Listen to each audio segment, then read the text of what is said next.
Outsider, you have arrived. Please, come closer. I have something of the utmost urgency to speak to you about. Do hurry. He doesn't like to be kept waiting. I'm so glad you're here. It's been a while since anyone's visited us, and he's been waiting for someone like yourself to arrive. If you wouldn't mind following me, I'll bring you right to him.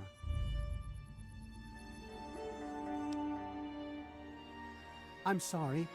In my excitement, I got ahead of myself.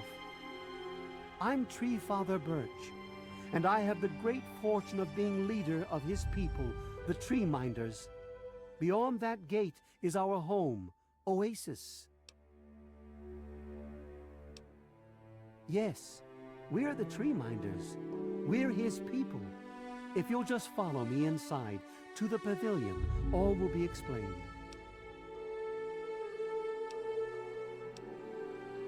Excellent. Please follow me. All will be explained soon. We're... Welcome, outsider.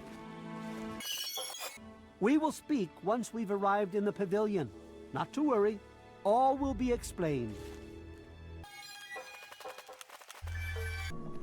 You have no idea how overjoyed I am to see you. Normally, outsiders are forbidden inside Oasis, but he has made an exception.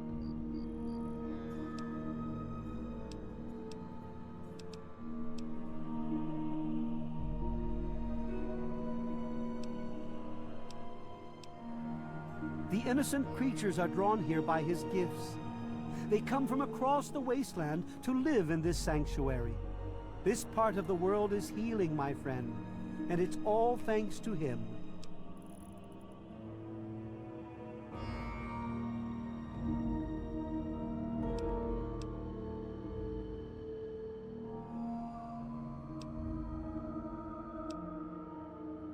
He is the one who grows. He is the one who gives, and he is the one who guides.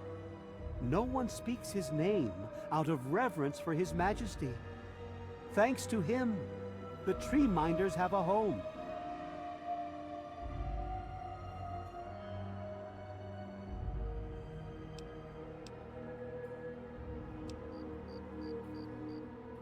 I would have preferred that he made the introduction, but I understand your hesitation.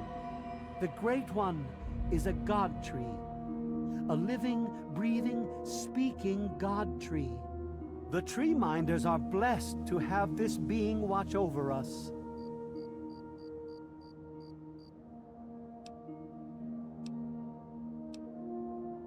We care for this place and keep it safe from those who would seek to exploit it.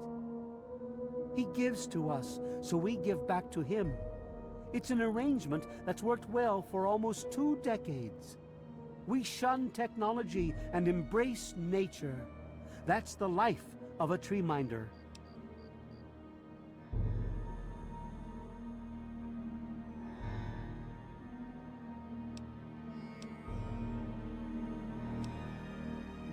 The wasteland is a hostile place, and sometimes we're forced to defend ourselves against it. If that means fighting with manufactured weapons, then so be it. Had he not asked to see you, you never would have gotten this close to the gates.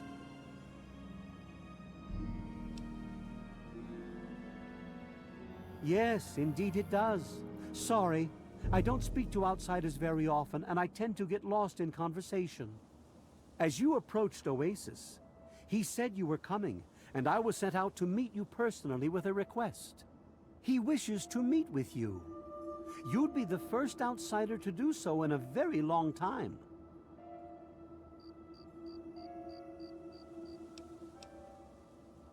Yes, person. To meet him, you must undergo the ceremony of purification. Once that's complete, you'll be able to speak to him. Whenever you're ready, we may begin.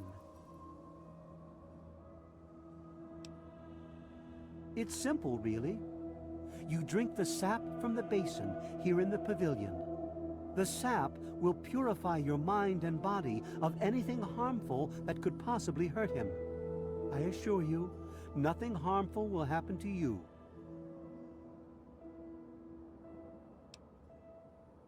Very good. Take your place in front of the basin, and let's begin.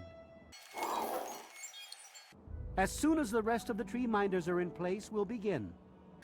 When you are ready, drink from the basin.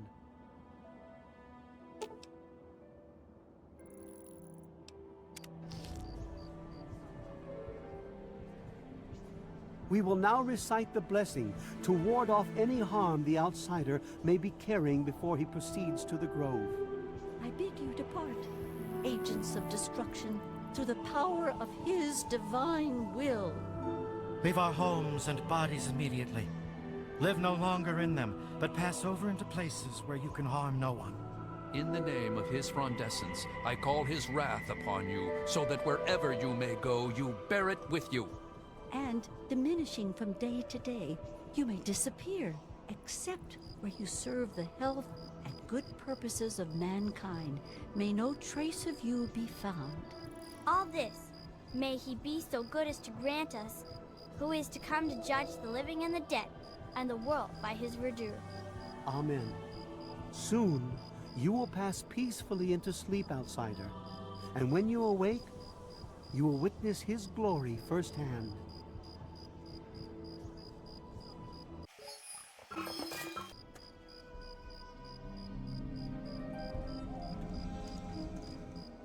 Glad to see you're finally awake.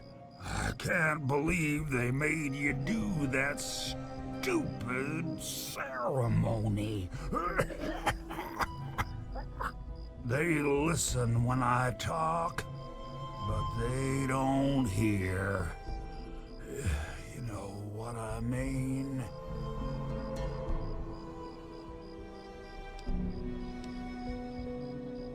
Neither have I. Well, I talked to Herbert, but he never really says anything back. Do you, Herbert? He kept growing around me. Maybe for calling him Herbert all the time. His name's really Bob. I think it's funny when I call him Herbert, though.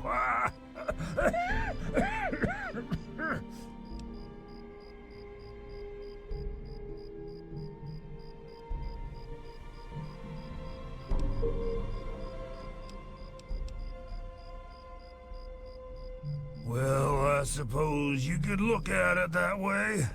See, Bob used to ride around on top of my head. Sunk his roots right in there, you know. Well, eventually, he got bigger than me, and then I pretty much ended up inside.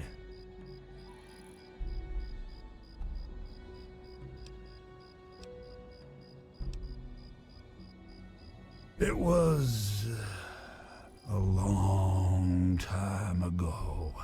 I tend to lose track. I was exploring some sort of a military base with some other people. I think it was called Mariposa. Mariposa. We were pretty deep inside and we found some weird vats of this nasty green goo. Right when we were about to leave, I think we were attacked. Yeah. Last thing I remember before blacking out was something knocking my friend into the stuff.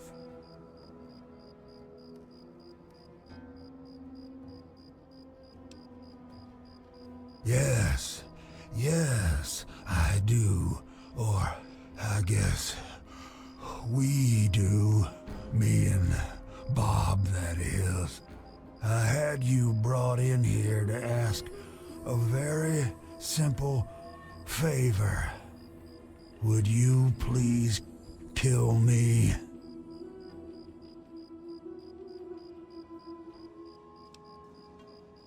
Oh, no. It wouldn't be murder. You'd be doing me a favor. You see, I've been stuck here for over 2 decades now, rooted right into the ground. The only friends I've got are Bob and those weirdos out there who think I'm a god.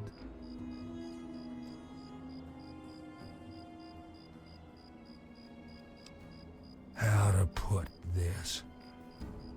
I've been feeling rather spread out lately.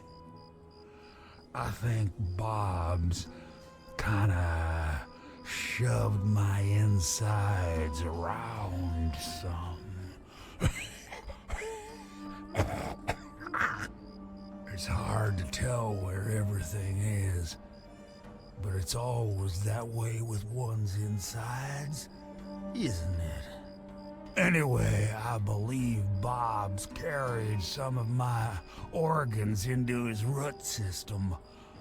I want you to go underground and destroy my heart.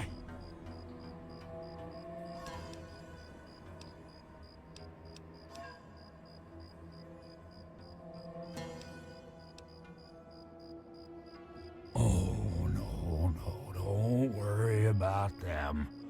When you decide to go down there, I'll have a little chat with Birch and the rest of the gang.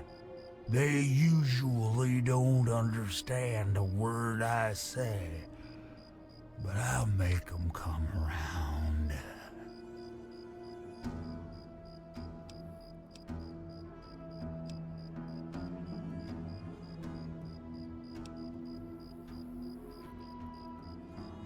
You will? Oh, you made us so happy. Oh, isn't that right, Bob? Just give me a little time to say goodbye to good old Bob, and then I'll be ready.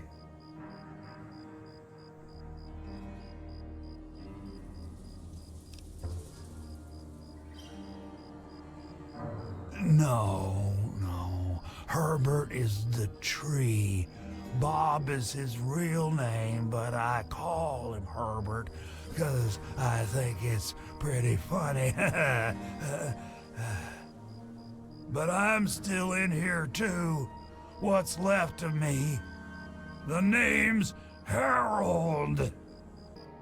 Look, Herbert. She's back. I told you.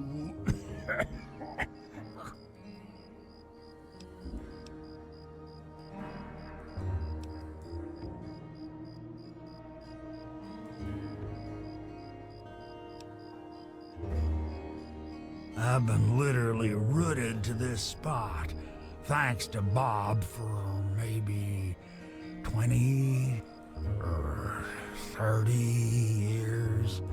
I can't even remember anymore. Can you imagine being stuck in one place for that long? Not being able to eat, or to read, or to sleep, or anything? In the meantime, I have these tree minders bothering me every day about things I don't even care about. And I can't stand it anymore!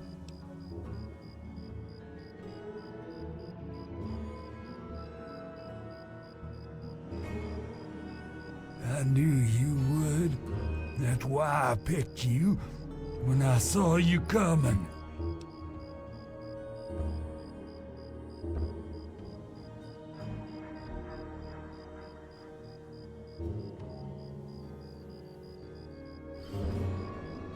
I'm telling you, it is possible. Or maybe I'm just losing my mind from all this boredom. I swear, if I try real hard, I can see all around me, like like my eyes are in every leaf on every tree. I think it's making Bob kinda jealous, 'cause he was the first tree in my life and all that. Yeah, leave it to good old Bob to get me stuck above some caves. Now, my dang feet are cold.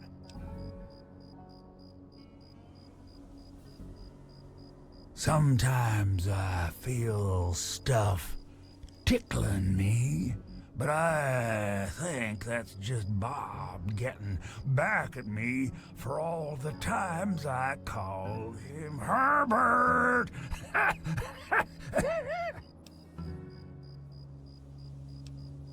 I think the best way for you to get down there would be to get the key from the one those loonies call Cypress.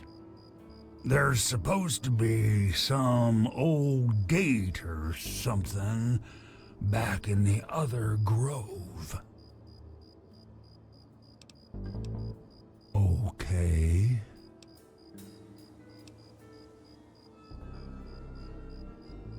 It's kinda embarrassing, really. Once a year, Bob decides he's gonna go ahead and start growing these weird pods filled with tiny seeds. Well, all it takes is a good wind and the seeds just fly everywhere. I call them Herbert seeds. He hates that.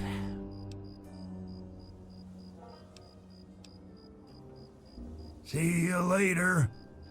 Well, maybe not if you do what I've asked.